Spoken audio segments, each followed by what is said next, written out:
For those of you who I have not met, my name is Kate Guillen. For those of you who've been around for a while, welcome back.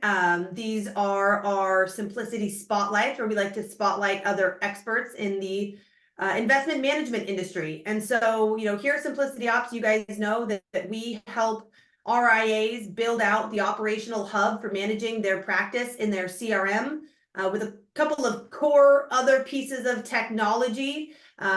We know that by utilizing that CRM as your hub, it'll help you cut down on all of the unnecessary external places that you're going to manage your business to help you be more efficient so you can spend more time serving your clients and building a profitable business. And so I am pleased to have Eric with us here today. I've known Eric the last couple of years and want to spotlight he and Eastbay and the good work they're doing in the industry. So Eric, with that, I'll turn it over to you, my friend. Thank you, Kate. I appreciate the introduction and I appreciate everybody's time today. I know everybody's got jam-packed schedules and time is limited. So again, I appreciate everybody taking the time. And that's actually going to be one of the themes that we talk about today is just time. We know it's stretched. We know you want more of it and need more of it. So we're going to talk about how we do it from an Eastbay perspective and an OCIO perspective to give you that time back in your day. So if that's something of interest to you, you're in the right spot, and that's wonderful. So I'm going to walk through just a couple of slides, but I also want to make sure that, again, if there are questions, please bring them up. And Kate, if you see questions, just feel free to interject and run through. So when we're talking to advisors, advisors are telling us there's 3 challenges they're coming across. One of those challenges is client acquisition. If you're going to grow, you've got to find new clients. You've got to win new clients and bring in new business. That's a great way to grow.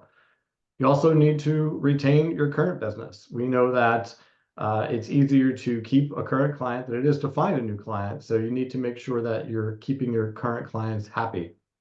And then you need to create practice efficiency. So all the great work that Kate's doing, from helping you with a red tail perspective and a CRM perspective, and all of the other things that you do to keep your practice efficient, those are all things that you have to do in order to make sure that your practice is thriving. Fortunately, from our side, we're confident we can actually help you with all 3 of those components. And I'm going to explain a little bit of how. But again, if I'm an advisor or I'm one of you, we know you're spending your day in so many different ways. And frankly, when I put this slide together, you get a little exhausted just thinking about all of the things you're responsible for. And if you're a business owner, quite frankly, there's even more on here that's not even listed. You've got to, do all of the running of the business, if you will, rather than just being in the business. So, if you look at this little chart, you can see that over the years, in particular, the last several, advisors have begun to outsource a lot of these different functions. We work from an Eastbay perspective with several of them. We have outsourced compliance, we have outsourced marketing, and we know other advisors that are doing outsourced trading and rebalancing, as well as financial planning even. So even as a planning-focused advisor, we know advisors that are outsourcing planning. So it makes sense that advisors can also outsource investments. I like this slide. It actually almost looks like balls in the air. Like this is how many balls are in the air in an advisor's world. Yeah, and try juggling all of them. It's, again, it's exhausting just to think about them.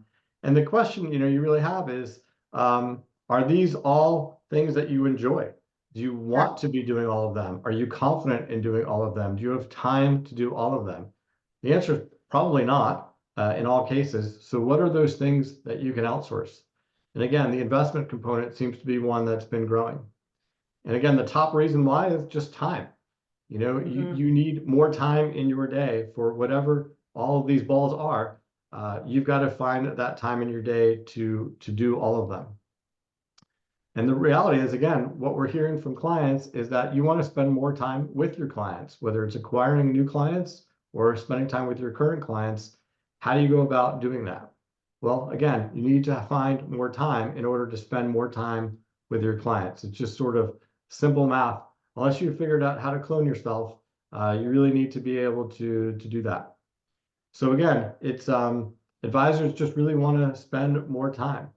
We're hearing over and over again that advisors are just wanting to focus on the client planning, focus on what they want to do, focus on what matters most to them. And if you're growing, you really only have so many choices. What are some of those choices? You can either hire internally, which for some of those roles can be very important and successful. Again, you can kind of clone yourself. If you can figure out how to do that, let me know. We could all make a lot of money together. You can stop growing, which for most advisors really isn't something they want to do, or you can outsource. So again, there's only a handful of choices of what actually can work out there if you're a growing firm. So let's talk about what some of those things are, and again, how you can outsource. So, if everybody would just dazzle me for a second and close your eyes, imagine a world in which, again, you've got more time freed up to do all those things that are important to you. You can spend more time on planning. You can spend more time on the business side. You can spend more time growing your practice. All of those things that you want to do, just imagine having more time to being able to do all of those things. So, who is East Bay? So before I go into who is East Bay, I really just want to talk about OCIO in general first. So OCIO stands for Outsourced Chief Investment Officer. There's lots of different varieties of OCIO out there. Some OCIO providers work mainly with large institutions, pensions, foundations, endowments. And then there are firms like East Bay that focus exclusively on the RIA market. So we focus exclusively on planning-focused advisors. And you say, okay, well, if I'm a planning-focused advisor, why do I need help from an investment perspective if I'm planning-focused? And the reason is because you're planning-focused, you know that the investments are sort of what's driving the plan. And even though they may not be where you may want to spend your time, or maybe is not where you're the most confident, you know that you need a strong investment solution and foundation in order to grow your practice. And that's, again, where someone like East Bay can come in. So if you think about if you're a larger firm, let's say $1 billion plus, you might have your own internal CIO, and that's normal and that's great. But if you're a smaller firm, like the majority of our clients that are under $1 billion, you say, okay, well, I can't afford an internal hire. I can't afford an internal CIO. That's too expensive. Or it might be, I don't really have enough work for a full-time CIO. I don't need somebody full-time. So, a viable option for you is, again, being able to outsource to a fractional CIO or OCIO in this case, in order to be able to do that.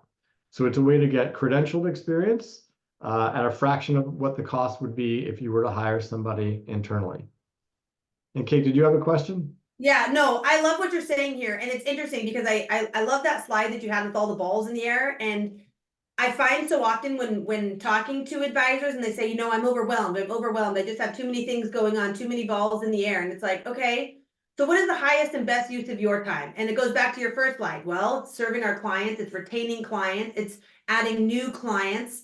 And so I love the idea of outsourcing things that maybe are not the highest and best use of your time or not your favorite thing to do to other people that love this stuff.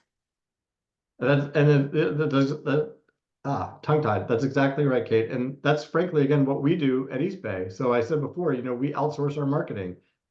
It's not the best use of my time. I'm not going to be good at it. I don't want to try to figure out MailChimp or, funnels and all this other stuff that marketing people love. So if I can hire a outsourced chief marketing officer to do that and support East Bay, I should do that. We do that from a CFO perspective. We do it from a compliance perspective.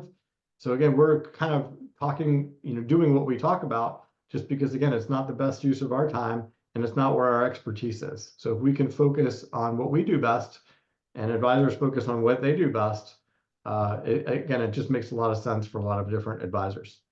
I appreciate that. Yeah. So, just from an East Bay perspective, it's 2 employees right now, and I'll get into who we are. We work with over 24 advisor RAs today, and it's about $5 billion under advisement. And we are a virtual firm. So regardless of where you work, we have clients up and down the East and West Coast and throughout the center of the country as well. So it really doesn't matter your time zone or location. We can work with you regardless of where you are. We are also registered as an RIA. So again, we are a fiduciary just like you. So we have a lot of the same interests and are set up, again, exactly the same way you are.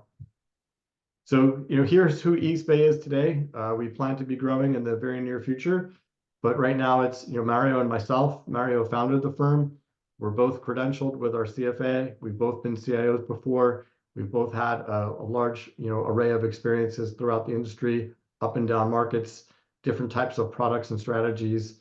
We've seen a lot of different things, good and bad in the marketplace. And our goal is really just to support advisors. That's what we do pretty much all day, every day.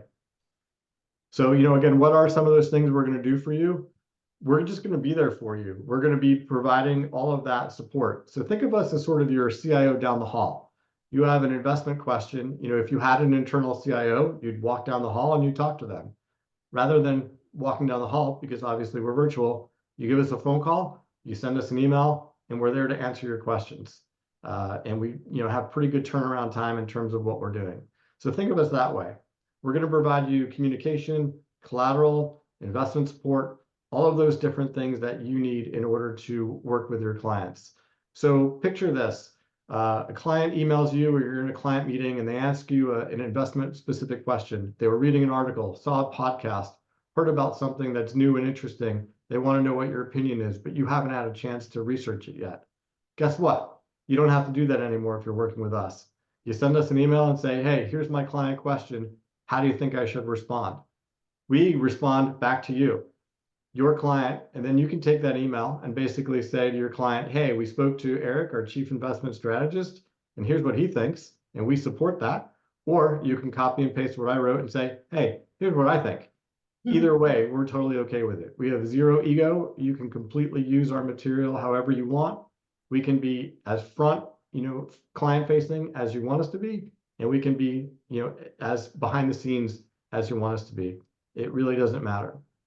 And as our community grows, again, over 24 plus clients, that just helps you, because there's a number of times, and it's happened over the last several days, actually, quite frequently, where an advisor in our community has said, hey, I'm looking at a new custodian. I'm thinking about a new technology. I'm looking at this performance reporting tool. Do you know anybody that's using it? And can you introduce me? And of course, we're willing and able to do that. So it's been nice to actually see our community create connections and contacts throughout everything that they're doing. It's kind of been wonderful for us to watch. So as our network grows, the opportunities grow in the same way. So the question is, well, does it work? Well, the answer is, yeah, it does. Clients that are using outsourced CIO services are happy and they're growing. But don't take my word for it. We actually asked a couple of our clients their thoughts, and I'll kind of point you to David here on the left with his quote. David's been interesting. I actually talked to him about this quote, and he was very candid with me. He said, Eric, my firm has over tripled since I started working with East Bay in terms of AUM. But I can't point to any single client that I've gotten over the last several years working together that came on board simply because I worked with East Bay. So on the surface, you'd hear that and say, well, Eric, that's not a really good compliment for your services. But he'll also add on, but I wouldn't have been able to grow to the level I have without you, because you're integral in helping me with prospect reviews. You're integral with my client conversations. You're integral with helping me provide collateral to my clients. You're there when I have questions. You're there when I need support. And I know I have that backing, that I don't have to do all of those other things I was doing related to investments, because I know and I have confidence that you're doing it. It's just given me a level of freedom and a peace of mind to, again, focus on all those other things. So we just take that as a huge compliment that, our clients are being able to grow and do what they need to do. You're literally a team member on their team. You are an expert in that space on their team, just as a physical person in their office. That's exactly what we want to be seen as, Kate. We want to be seen as a team member, not a vendor. And if you Googled my name or Mario's name, which you feel free to do while I'm talking, you're going to see my name pop up across a number of different RAs that we work with, because they'll literally put us on their website as their chief investment strategist. They have to say that we're a member of East Bay. They can't show us as a part of their firm. They have to show us as an East Bay employee.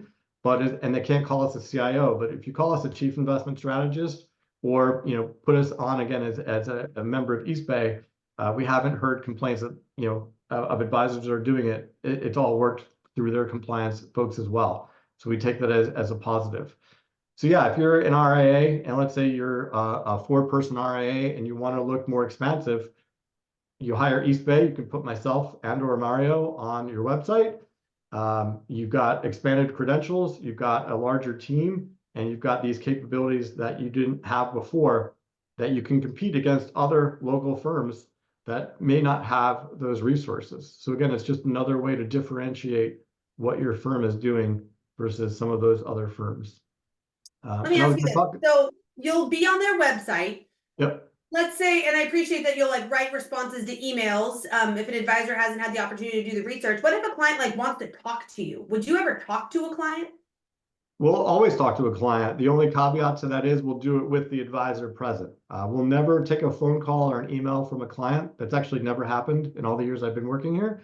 But if you are an advisor and say, hey, I've got a client that wants to talk about whatever topic, we are more than happy to get on the phone with them. I actually had an advisor in our monthly meetings today said in April, she wants me to get on to talk about direct indexing. So we're going to have that conversation with her and her clients. So yeah, we can do I love that. So you'll do like an event too. When I was working at a firm, we did like a end of the year, summarizing the markets, whatever. So would you come and speak at something like that? Of course, yeah, we do it either remotely or in person. So some of our clients do podcasts. We've been on those. Some of our clients do quarterly webinars, and many of them are planning focused. But if they want to have, 5 to 10 minutes on just an investment or economic overview, we'll do that. We've had clients that have client appreciation events, and they bring us into their client appreciation event as a member of their team. So yeah, we're pretty flexible in what we can do and how we do that. So yeah, again, we want to be seen as a part of the team, resource to support advisors, and any way we can do that from an investment perspective, we're going to do that. I love that. It's awesome. Yeah, and what's interesting too is, and I was going to talk about this later, but now is a good time to bring it up, is one of the questions we often get is, well, what are my clients going to think? My clients look at me as the advisor. I'm supposed to be the all-knowing guru on all things advisor related. How are they going to react if I bring in an outsourced CIO? And the reality is your clients are going to love it. And they're going to love it because, and this is actual feedback we've gotten from our advisors who've introduced East Bay to their clients have said to them, that's wonderful. We always wondered how you did everything yourself anyway. So now that you have this extra resource, they're credentialed, they're experienced, we're expecting a great solution and experience, but now you have more time to actually focus on us and the things that matter to us. So your clients love it because they see you investing in them and your firm. It's a wonderful thing. So your clients are going to love it and not have any questions about it. Otherwise, if they did, again, we wouldn't be in business and growing. Yeah. And the fact that they have an expert on their team to answer these investment specific questions and be there to guide that process is a no-brainer. Yeah, and you'd be surprised too. A lot of advisors don't think about how many client questions they get related to investments that they wind up answering. And it's simply because they can answer them. It doesn't mean they should answer them or they have the time to answer them. They have the capability to answer them. It's just a question of, again, what's the best use of their time? So if they don't have to answer those questions, if they don't have to take calls from wholesalers, if they don't have to write up talking points when there's a banking crisis, a commercial real estate crisis, or bond yields are rising quickly, all of those things that are happening in the marketplace, questions about China, questions about ESG, how does an election impact a market cycle? All of those things that are happening pretty much every day, you don't have to think about as much anymore because we're doing that heavy lifting for you, but you still maintain all of the decision-making, all of the control, all discretion. We're just there to provide support. I love that. Yeah, so this slide just kind of talks about some of those things that we're going to be able to do for you. Again, we've talked about a lot of these things already. So, this just kind of gives you a very high level view of what those things look like. And Kate, this is just a great illustration of, what you talked about is we really are an extension of their team. And we did this purposefully because, again, we're not connected to your clients. I don't know your client names. I don't have access to their custodial account. I don't have any account numbers. I don't have phone numbers or email addresses. I am your client. I work for you, the advisor, and that's it. If you want us to connect to your clients, we're happy to do that. And you can leverage our material with your clients. You can private label pretty much most things we send out.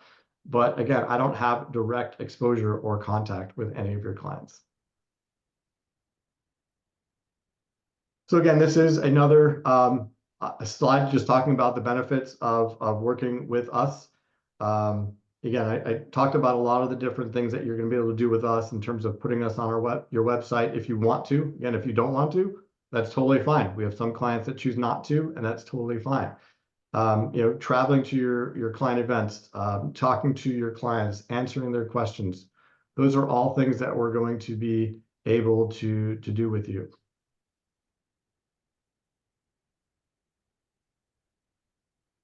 I should add too here, we've got clients coming to us from a lot of different places, so you might say, is there a typical sort of client profile? Some of our clients are going to come to us as folks that just say, hey, I want to grow. I want to focus on client acquisition, and I want you to take investing off my plate. It's great. We can help you. We have other clients that come to us and say, I really enjoy the investment side. Again, I just don't have the time, so I'd love somebody to kind of give me what I need to know, and I can make the decisions from there. That's great. We can help you. We have clients that already have a CIO on staff, but they don't want to hire an entire investment team. So hiring an OCIO at a fraction of the cost makes a lot of sense for them. We can help you. We work with advisors where the G1 was an investment-focused founder of the firm, and he's transitioning to G2, and G2 is much more planning centric and doesn't want to do the same investing work that G1 did. We're helping them transition from G1 to G2.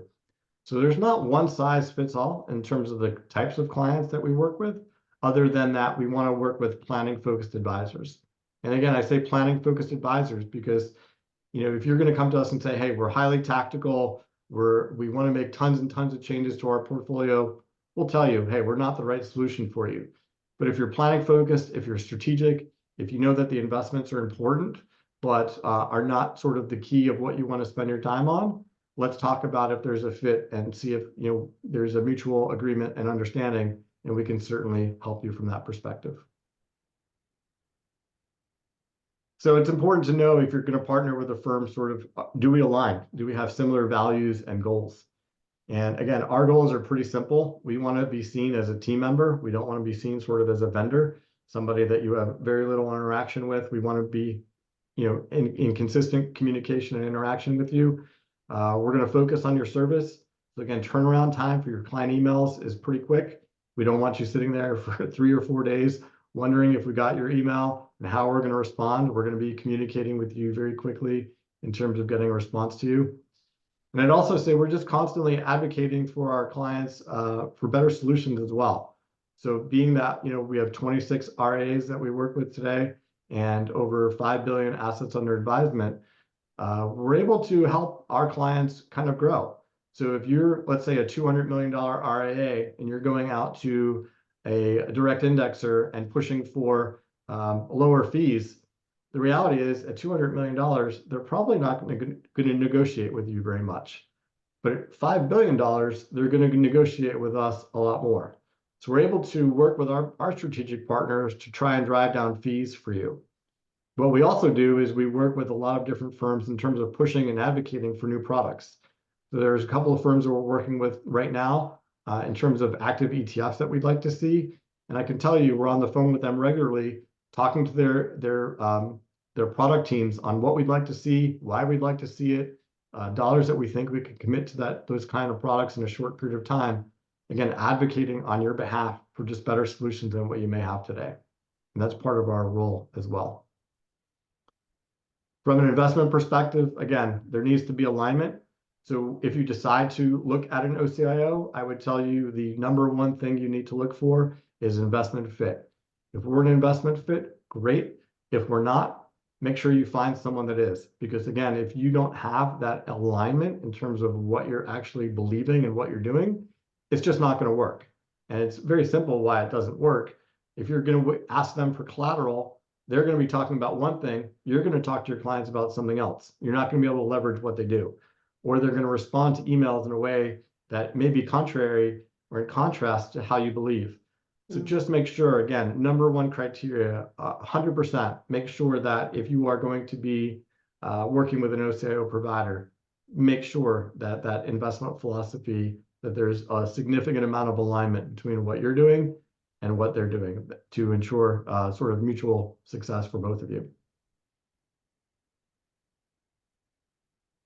So how do you engage with East Bay? I think the biggest thing I want to talk about are a lot of the misconceptions we actually hear about firms that don't think they can work with an OCIO provider first. So a lot of people believe that, well, I'm only, $80 million AUM. I'm only $300 million AUM. And I say only sort of tongue in cheek. Congratulations on building a successful RIA. That's not a small a task. That's an important achievement. So congratulations on getting there. But you can absolutely work with an OCIO provider. Just as an example, our average client is roughly $200 million. We've got clients that are smaller and we've got clients that are larger, but it just gives you an idea that you don't have to be a $1 billion firm in order to work with an OCIO provider. We also hear that it's too expensive. Again, that's all relative, but I would tell you again, the fraction of the cost of hiring an internal person, and you also have to outweigh the benefit of sort of your opportunity cost. All of that time you're spending on investments. If you can bring in a couple of clients of decent size, we're going to pay for ourselves because you're going to have more time to focus on the client acquisition and client retention parts of your business. The other component of our business is we're flat fee. Unlike most advisors that are basis points based, we're flat fee. So our clients, like David, I mentioned before, his AUM has tripled. His pie has grown exponentially in terms of size. His piece of the pie continues to grow. Our piece of the pie actually gets smaller because we're not charging more. We have a flat fee structure. So again, it's just a nice benefit for you doing the same services. His firm is growing. Our fee pretty much stays the same.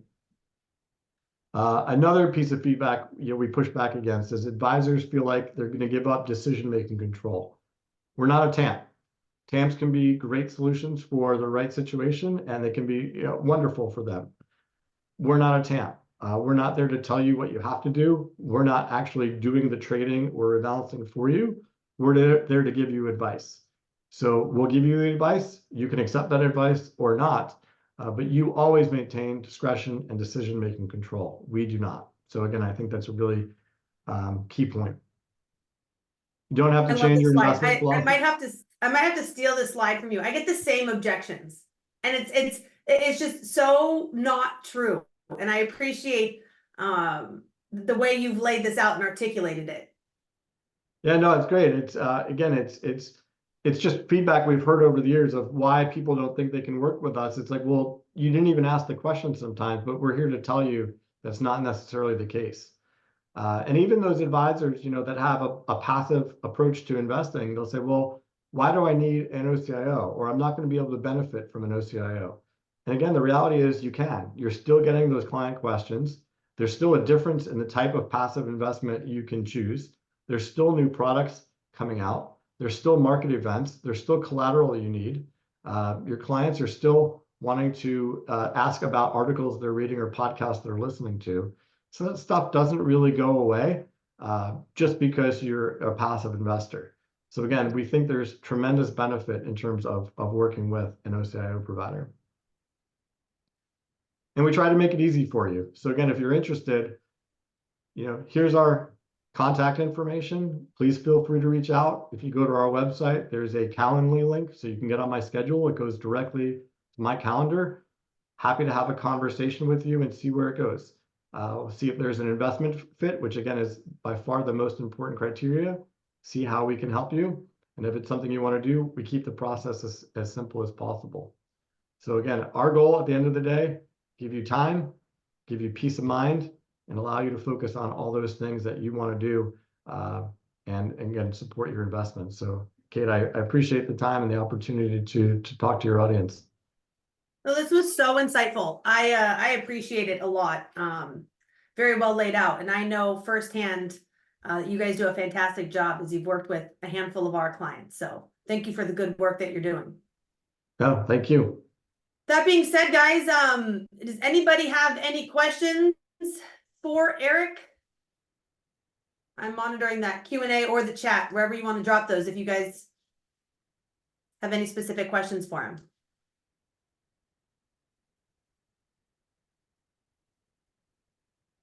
You laid things out very well. You answered a lot of the questions that I had going in my head. You got to them. So this was a fantastic presentation. Great to know the service is available. We'll keep this info as a resource for the future. Thanks, Diane. That's awesome. I just, I'm excited to share this with the rest of the community because I feel like there's a lot of people that just don't know that this service exists, or they have those objections on that last slide that you just showed. Yep. And this was really eye-opening. So thank you. Yeah, that's the biggest thing. We talked to so many different advisors, and it's interesting when they see the light bulb go off, because they're like, we didn't even know this was a capability we had access to. We didn't know that it existed. We didn't think we could afford it. We didn't think you worked with advisors like us. So once they realize that it does exist and they can see that how it can help them and support them, it's been fun to kind of watch the excitement grow. David Smith says, have you addressed the Magnificent Seven question for your passive investor clients? Yes.